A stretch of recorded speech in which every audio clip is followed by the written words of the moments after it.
Manny Machado going to sign with the Phillies. Our man Frank Klose from 97.3 ESPN.com. He's had tremendous Phillies coverage on our website all off-season long. He's also got a couple of articles. Would you be interested, Eitan Shander, at Shander Show on Twitter? Would you have any interest in kicking the tires or bringing in Troy Tulowitzki? I'd be interested in kicking the tires. You got cut by Toronto. Yeah. Released. I mean, I'm a good tire kicker when it comes to. Sure. Just not Markelle Fultz's tires. Those tires, all four tires are flat.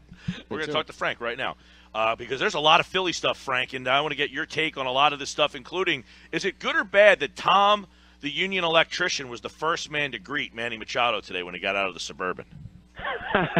Well, you know, it seems a little bit better than New York, where he just sort of went into the security entrance in that SUV and really talked to nobody. So who knows? Maybe a little local flavor was good. He's here in town. Number one, okay, how impactful is it that Machado decided to make a visit, to come to Philly, to go to the stadium, to see it all? Yeah, he seems like he really wants to actually get a feel for these places. It seems like he is not not leaving anything out in terms of his own personal search and what he's personally looking for. And I actually find it kind of fascinating that, unlike Bryce Harper, who made no visits, he really narrowed it down to these top three teams, and he went to each place. Now, if you consider the opposite of that, like Harper, you don't really know who's involved on Harper. Somebody might be, somebody might not be. Lots of talk of the Dodgers may be interested, but making it very public that these are the three teams that he's going to consider, he's also kind of limiting his market some as well, because you're just competing against those two other teams, and there are no mystery teams. It sounds like these are the three teams that he's looking at, and he seems like he wants to take it very, very seriously because he recognizes it as being a very big time in his own personal life, and it's a decision that he's going to have to live with for 10 years. So he seems like he's really giving everybody a chance and going in with an open mind, and especially the teams that were really interested in bringing him aboard, he's hearing them all out. Hey, do you have a preference? Do the Phillies have a preference as to Machado, Harper? We'll take them both. We only want one. I mean, is there like a preference here for the Phillies? Machado or Harper? I think it's clearly Machado. I really question the Phillies' level of actual interest in Harper.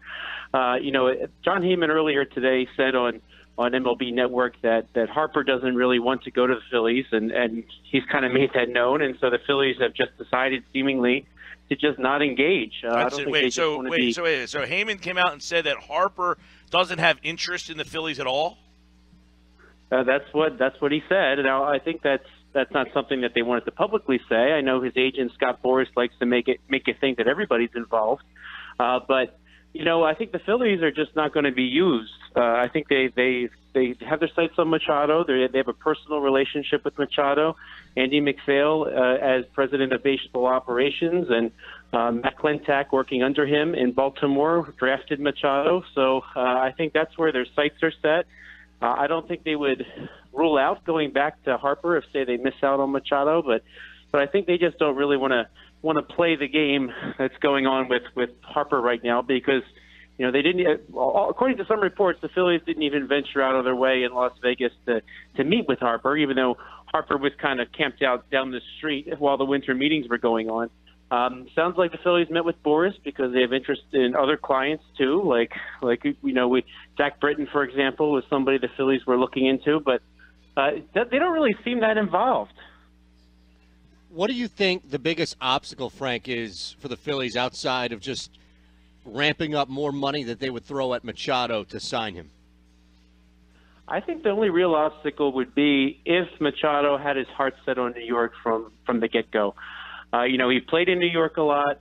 Certainly in the AL East, he got to watch the Yankees have many, many good seasons while he was with the Baltimore Orioles organization. So unless his heart was just seemingly set on New York before all of this began, I would think that certainly all things being equal, the Phillies can pony up the most money. And remember, the Yankees have some really high-priced talent on their roster, and how far they'll overextend themselves is kind of unclear. But, this is a game where yeah, it's not like it used to be, but there's even some pressure from the players' union to take the best deal, and from other players personally, because you don't want him to leave a lot of money on the table, because that sets up a precedent for his colleagues in Major League Baseball. So really, it's just that he really wants to go to New York, and that's where he had his heart set. I think that would be the only real impediment, and perhaps the Yankees being a little bit more polished of a roster. Certainly, they as a playoff team last year, that has the potential to win around 100 games again. He might see it as the quickest path to the playoffs. But really, I think the Phillies have more money to throw at him, and it certainly helps that he has that personal relationship with the Phillies management. Frank, what about the internal conversations away from the Yankees? How much weight do you put on where Machado plays, factoring into maybe not so much if he comes here, but if it's going to cost a little more for him to kind of play, in his opinion, out of position? How much does that factor in? At the end of the day, I think he's willing to take the best deal he can get. I don't think he minds playing third base so much. I mean, I know it was his personal goal this past year, and maybe that personal goal was because he wanted to make himself more attractive for potential teams. Now, obviously, you have the Yankees, who don't have a shortstop for much of next year, with Didi Gregorius on the shelf, and Gregorius is set to be a free agent after next year. So there is an opening at shortstop, but certainly the Yankees could shift people around, and he could play some third base there too. But that might have just been a strategy to increase his number of suitors and make himself look like he's a more versatile candidate. And really, I'm sure if you've played shortstop growing up, you always have a soft spot in your heart for it, I guess. But I think at the end of the day, the better offer is going to get Machado. I don't think that he will turn down the better offer simply because he has to play third base. If it came down to, Mr. Klintak, I appreciate your offer. I want to be in Philadelphia, but I have to play shortstop. Do the Phillies say Segura's going to second, and now we will make efforts to trade Hernandez? That's a really complicated situation, because the second base market is completely overflooded.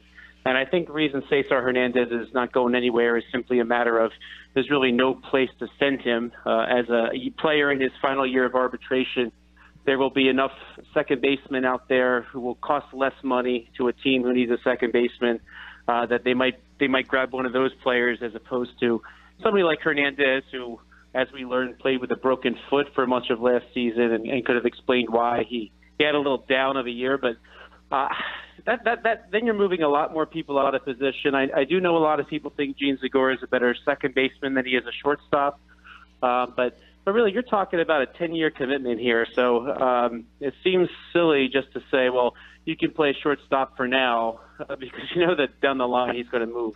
For whatever team he signs with, he is not going to be a shortstop for 10 years. I think that's reality.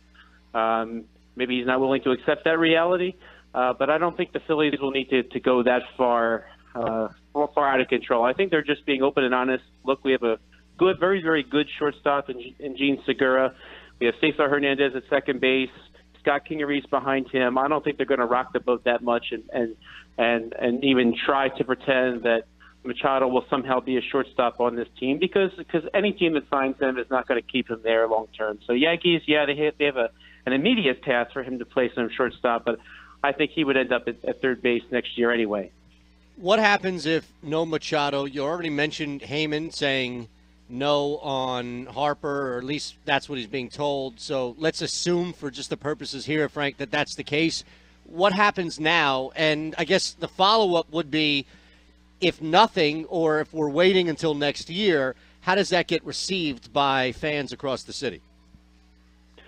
I think it's very important to keep it in perspective. Now, if you ask the average fan, what would you prefer? Would you prefer to have a superstar, or would you prefer to win? Now, Mike Trout has been on the Angels, and he has won 0 playoff games his entire tenure in LA there. So what do those Angels fans think at the end of the day? They're happy to have Mike Trout, or they're happy to be losing. Right? I mean, I think at the end you just want to win. And I mean, even the Eagles last year didn't have the over-the-top superstar, right? That they played well as a team and they won. Now I look at the Phillies as having many options out there to field a very, very good team this year. Even if they can't sign either of them, even it might be you get an outfielder like A.J. Pollock to help improve the offense there. Maybe it means bringing in somebody like Mike Moustakas for a short-term deal to play third base, bat left-handed.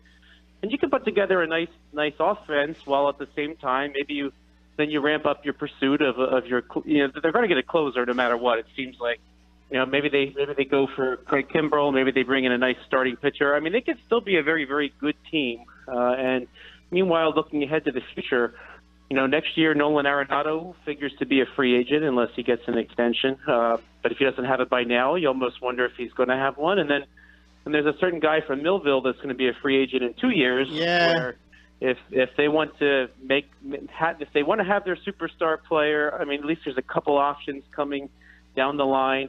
But at the end of the day, I think I think Phillies fans will be upset not to have a superstar, but if they win, I think that just makes everybody quiet. Right. Well, and Frank Klose is with us from 97.3 ESPN.com.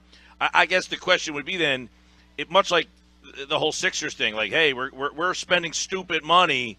If you only end up with Segura and McCutchen, what's the buzz going into spring training? Well, I don't think they're only going to have Segura and McCutchen at the end. They are going to sign some more players. Now, the left-handed reliever market hasn't really been established yet, but they'll probably get one of the big three, Kimbrel, Andrew Miller, or Zach Britton. They'll probably take one of those guys home. They're going to improve the starting rotation. They're still said to be in on somebody like Corey Kluber of the Indians. I think they're good. They're just going to keep going and looking to add talent, and I think they have enough.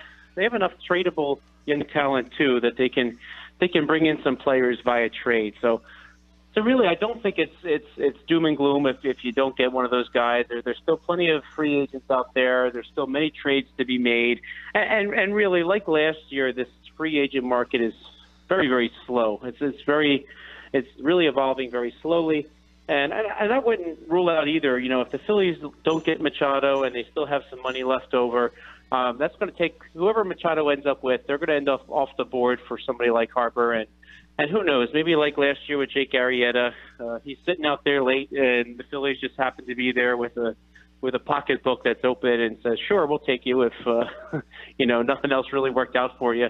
But at the end of the day, you just want to build a complete roster and you want to win. And talking about the improvements they did make, I think if you go through move by move already, asking what's better at shortstop, what they had last year or what Gene Segura is going to be next year, I think everybody would agree that that's an improvement. What's better defense?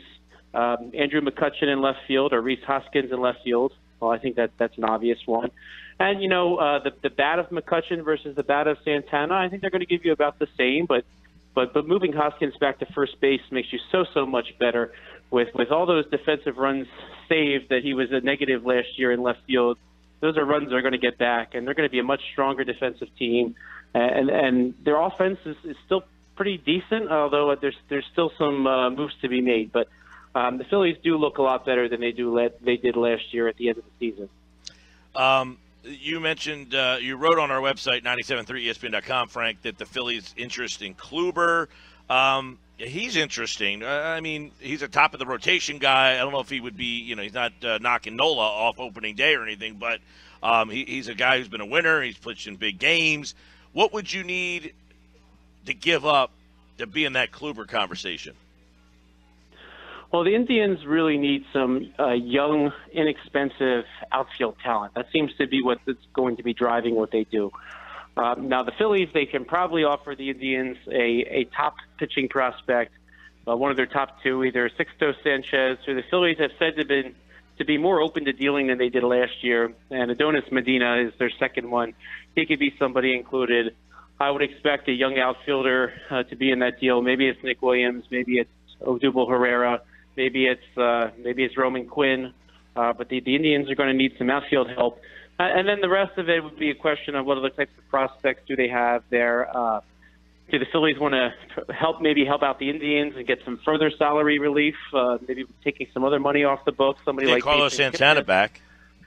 Yeah, well, I think the Indians are very happy to have Santana back. It really worked out well for both sides there because they really wanted each other to to remain in relationship before last season. But someone like Jason Kipnis, he's got 1 year left on his deal. If the Phillies just say, yeah, sure, we'll take him off your hands, that will let the Indians do some other things. Now the Indians are said to be kind of tight on the money right now, which is why they've made some of the moves they did. Bringing on Santana and getting rid of Edwin Encarnacion and Yonder Alonso.